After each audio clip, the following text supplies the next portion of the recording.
ఇటు చూడుండ్రి, గీ పోరన్ని చూసి పోలీసోడు అనుకుంటే పప్పులో కాలేసినట్టే పోండ్రి.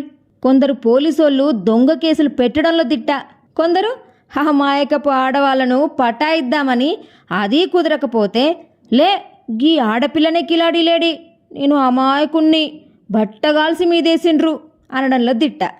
కొందరైతే మహిళలతో సహజీవనం చేసుడేగాక వరుసకు కూతురు లాంటి బిడ్డను కామంతో కాటేయాలనుకునే నీచమైన కుత్తేగాళ్ళు మరికొందరు. మరి గిసొంటోళ్లే పోలీసులుగా చెలామణి అయితే ఏహే దొంగలం, మేమేమైనా తక్కువ తిన్నామా అని కరీంనగర్కు చెందిన రాజు అనే గీ పోరడికి గీ ఆలోచన వచ్చిందో ఏందో.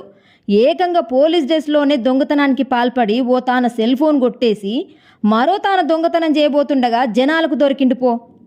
ఓ పోలీస్ అన్నలు, గీ పోలీస్ డ్రెస్ వేసుకున్న దొంగనే కాదు, డిపార్ట్మెంట్లో కొందరు దొంగనా కొడుకులు కూడా ఉన్నారన్నా, జర వాళ్ళను కూడా పట్టించుకోండ్రి. అసలే కొందరు పోరంబోకు పోలీసు వాళ్ళ వల్ల మంచిగా ఉండే పోలీసులకి డిపార్ట్మెంట్కి మచ్చత్తాండే.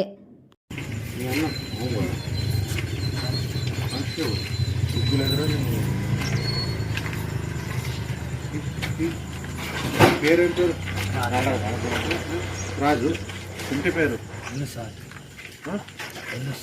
ఏ ఊరు? ఏజ్ ఎంత?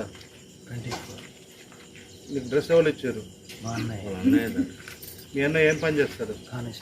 ఎక్కడ? ఏం పేరు? ఆయన పేరు రాజేనా? ఫోన్ నెంబర్ ఫోన్ నెంబర్ ఫోన్లను దొంగతనం చేసుకుంటే 1000 రూపాయలు కూడా దొంగతనం తీసుకొచ్చా సామాన్ ఉన్నది ఉంది. కానీ ఆ పిల్లలని పాపం ఆయన బంకోని దగ్గరికి తీసుకొచ్చిండు, మీకు ఆర్డర్ చేసినాక మీరు ఇచ్చేది. నిన్న కొన్నాడట. చెప్తాడు ఇప్పుడు అదే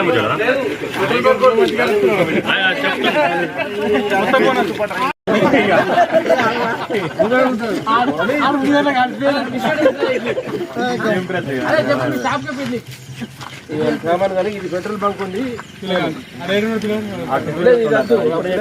నిన్న కొనుక్కొని వచ్చిండు. ఇంకో ఫోన్ కూడా ఉంది కదా.